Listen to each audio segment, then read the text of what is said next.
Breaking Jain news. क्षमा channel में आज, क्या साधु महाराज से पेन पेंसिल लेना चाहिए? मुनि श्री सुधा सागर जी। पंजाब में 19 सितंबर संवत्सरी को रहेगा सरकारी अवकाश। हरा झंडा प्रकरण में घर आने पर संदीप जैन का स्वागत। भक्तांबर की महिमा प्रज्ञ सागर जी महाराज। घर यदि मंदिर से सटा है तो क्या हानि है? विनम्र सागर जी महाराज। कवि सजल जैन ने गिरनार जी पर बनाया भावुक वीडियो। अब समाचार विस्तार से। क्या साधु महाराज से पेन पेंसिल आदि सामान मांगना चाहिए? बता रहे हैं आगरा में चातुर्मास कर रहे पूज्य मुनि श्री सुधा सागर जी महाराज। आजकल बहुत चल रही है, महाराजों से कोई सामान लेना, पेन दे दो, पेंसिल दे दो, कॉपी दे दो। आजकल साधु डायरियां बांट रहे हैं। आजकल साधु क्या क्या बांट रहे हैं। हाँ, कई साधु दवाई की पुड़ियाएं बांट रहे हैं। हाँ, कोई पुड़िया बांट रहा है, कोई भैंस क्या बोलते हो, हाँ, ब्रासलेट बांट रहे हैं। ये सब तुम्हारे मीत नहीं है रे, ये तुम्हारे पूर्व भाव के दुश्मन हैं जो तुम्हें बर्बाद करना चाह रहे हैं। बर्बादी दुश्मन बन के ही नहीं की जाती है, कूटनीति है इस कर्मों की। एक बार मैंने सुनाया था, अपना बनकर के भी बर्बाद किया जा सकता है। अपना बनकर बर्बाद किया जाता है, दुश्मन बन के ही नहीं किया जाता। एक कहानी। जैन समाज के महापर्व संवत्सरी को लेकर पंजाब सरकार द्वारा 19 सितंबर को सरकारी अवकाश की घोषणा की गई है। पंजाब प्रांत ऐसा करने वाला पहला राज्य है।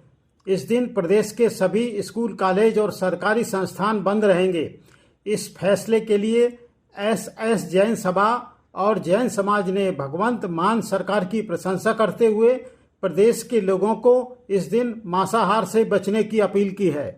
श्री महावीर जी के मेन गेट पर हरा झंडा फहराने वाले प्रकरण में संदीप जैन को कोर्ट से जमानत मिलने के बाद स्वागत का वीडियो देखिए।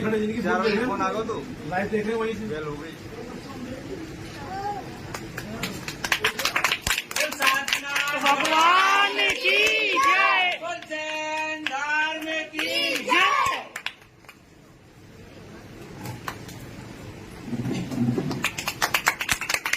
भक्तांबर की महिमा के बारे में बता रहे हैं दिल्ली में चातुर्मास कर रहे आचार्य श्री प्रज्ञ सागर जी मुनिराज। भक्तांबर जिसकी महिमा शास्त्रों में अर्थात जो हमें परंपरा से प्राप्त होती है कि उसकी महिमा कितनी है।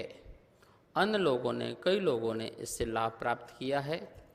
मैं तो ये कहना चाहता हूँ कि भक्तांबर जो है ये आदिनाथ भगवान की एक बहुत सुंदर स्तुति है मानतुंग आचार्य के द्वारा।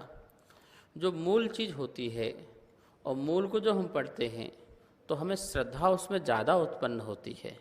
जैसे नमोकार मंत्र, नमो अरिहंताणम, जब भी हम पद बोलते हैं तो उसमें हमारी श्रद्धा ज़्यादा जागृत होती है। और इसी को हम बोलें अरिहंतों को नमस्कार, सिद्धों को नमस्कार, तो नमस्कार तो हो जाएगा, लेकिन जैसा नमो अरिहंताणम, नमो सिद्धाणम बोलने में हमारा मन उपयोग लग रहा था, वैसा उपयोग हिंदी वाले में नहीं जाता है। ठीक है, जो संस्कृत नहीं समझ में आता है तो वो संस्कृत के जो हैं छाया रूप में हिंदी दोहे आदि बना लेते हैं, और भी उसकी भक्ति आदि कराने के लिए भक्ति अंजलि बना लेते हैं, वंदना बना लेते हैं, गीत बना लेते हैं, गीतांजलि बना लेते हैं। ये सब तैयारियां होती हैं। जैसे जैसे लोग भक्ति कराना चाहते हैं भगवान आदिनाथ की, वैसे वैसे करा सकते हैं। लेकिन मैं ये कहना चाहता हूँ, आप मूल रूप से पढ़िए, और मूल में पढ़ने का जो आनंद है, प्राचीन चीज़ों को जितना मूल रूप से पढ़ोगे, उसके मूल अर्थ को समझोगे, उतना आनंद आएगा, उतनी ही भक्ति आएगी, उतना ही आपको समझ में आएगा, उतना आपको आकर्षण रहेगा, उतना आपको लगाव रहेगा, और जिससे आपको कर्म की निजरा भी होगी, आपका जो है पाप भी कटेगा। अब ये मानतुंग आचार्य ने जो 48 जो काव्य लिखे हैं, इनकी जो कहानियाँ मिलती हैं, तो उन सब लोगों ने मूल ही तो पढ़े, मूल काव्य पढ़ करके और उनसे बने हुए जो मंत्र हैं उन मंत्रों को पढ़ा। अब एक काम करो, हिंदी के मंत्र भी बना लो, हिंदी के मंत्रों के पद बना लो, पढ़ने बैठ जाओ। तो बीज अक्षरों का अपना महत्व होता है। कौन सा बीज अक्षर का उतार चढ़ाव, उच्चारण, स्वर, व्यंजन, इन सब का अपना महत्व होता है। इसलिए हमको मूल रूप से ही चीज़ पढ़ना चाहिए। और फिर मैं यही कहना चाहता हूँ, किसी भी चीज़ को इतना सरलीकरण मत कर दो कि उसका अस्तित्व ही मिट जाए। हम हर चीज़ का इतना सरलीकरण करते जा रहे हैं कि वो चीज़ ही मिट जाए। अरे आपको जैपनीज बोलना है तो जैपनीज सीखना पड़ेगा ना, आपको चाइनीज़ बोलना है तो चाइनीज़ सीखना पड़ेगा ना, उसका कोई सरल उपाय तो नहीं है ना, सीखना ही पड़ेगा। ऐसे ही यदि आपको संस्कृत समझना है, संस्कृत के दोहे पढ़ना है, संस्कृत में भक्ति करना है, तो आपको संस्कृत सीखना पड़ेगा। तो आप सीखिए। प्राकृत में करना है तो प्राकृत भाषा को सीखिए और फिर प्राकृत का आनंद लीजिए, संस्कृत का आनंद लीजिए। नहीं हम तो संस्कृत को हिंदी करेंगे, फिर हिंदी को फिर अंग्रेजी करेंगे, फिर अंग्रेजी को भी अपनी वाली अंग्रेजी करेंगे, सरली वाली अंग्रेजी करेंगे। सरल ये करते जाओ, सरल करते करते करते अर्थ का अनर्थ हो जाएगा। तो बीज अक्षरों का अपना उच्चारण एक अलग ही प्रभाव करता है। मैं चाहूँगा कि आप संस्कृत ही पढ़ें, संस्कृत में ही करें और संस्कृत का ही पाठ करके अपने कर्मों की निजरा करें।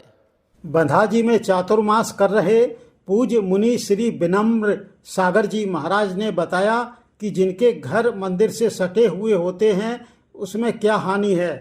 कृपया सुनिए। घर मंदिरों से बिल्कुल सट करके बने हुए हैं, आप उनके घर की दरिद्रता स्पष्ट रूप से जाकर के देखिएगा। हजार कोशिश करने के बावजूद वो व्यक्ति कभी पनप नहीं पाता। कारण सिर्फ एक है, जहां पर जिन मंदिर के नीचे श्री यंत्र को रख करके पूजन अनुष्ठान करके मांगलिक यंत्र को रख करके हमने मंदिर की स्थापना की थी, उस यंत्र तक बगल में रहने वाले गृहस्थ के शौचालय का पानी पहुंचता होगा। मान लीजिए आपके सीवर की पाइपलाइन मंदिर की नींव से छूती हुई जा रही है, या फिर आपके घरों का गंदा पानी मंदिर की नींव को छू रहा है। उस परिवार में अपराध, उस परिवार में अशांति, उस परिवार में हिंसा होना बिल्कुल सहज बात है। बीमारियां, रोगग्रस्त इतने होते हैं। कवि सजल जैन द्वारा बनाया गया सिद्ध क्षेत्र गिरनार जी पर एक भावुक वीडियो देखिए। गिरनार, मैं गिरनार जिसके रग रग में बसे हैं नेम, बसी है राजुल की प्रीत। मैं वही गिरनार जिस पे राजुल की मेहंदी छूटती रही और वैराग्य का रंग चढ़ता गया। ज्ञान की तलाश में मेरे ही सहसा वन की ओर आए थे नेम, और उनके पीछे सुध बुध खोई उन्हें ढूंढती राजुल। मैं वाचक हूँ नेमिनाथ की उस कठिन तपस्या का, जिसे देख मेरी चट्टानें तक पिघलने लगी थी। मैं वही गिरनार जिनकी कंदराओं में बैठ कवि दो निर्गंथों ने लिपिबद्ध किया था नमोकार महामंत्र। इन्हीं चट्टानों पर बैठ कितने जिनिराजों ने अपनी देह को सुखा पाया वह परम पद। शंभु कुमार, प्रद्युम्न कुमार, अनिरुद्ध कुमार, 72 करोड़ 700 जिन मुनिराजों की मुक्ति का मैं साक्षी रहा हूँ। कभी आए थे नेमी कुमार, ढूंढते मेरी 5वीं टॉक को जगत से वियोगी होकर। देखने से बड़े असमंजस लगते थे, तब मैंने ही उन्हें बिठाया और पहुंचाया मुक्ति के मार्ग पर। आज भी हवाएं जब मेरी 5वीं टॉक से टकराती हैं तो लगता है भगवान नेमिनाथ की स्तुतियां गा रही हों। अद्भुत थे नेमी। सदियों से उनकी याद में लोगों ने मेरी 5वीं टॉक को वंदन किया, जहां उकर गए थे उनके चरण चिन्ह। लेकिन जो मिट्टी कभी नेमिनाथ के चरणों से पावन होती रही, आज उनके चरणों को ही बदल दिया गया। सदियों के इतिहास को कैसे मिटाया जाता है, कोई मुझसे पूछे। सांस्कृतिक अस्तित्व को कैसे उजाड़ा जाता है, कोई मुझसे पूछे। मेरी पहचान छीन ली गई, ढांक दिया मेरे नेम को विभिन्न आवरणों से, जहां घुटती है श्रमण संस्कृति की सांसें। कल तक जहां के कंकर कंकर में नेमिनाथ दिखते थे, आज रंग रोगन लगा उनको मिटा दिया गया, और हम कुछ नहीं कर पाए।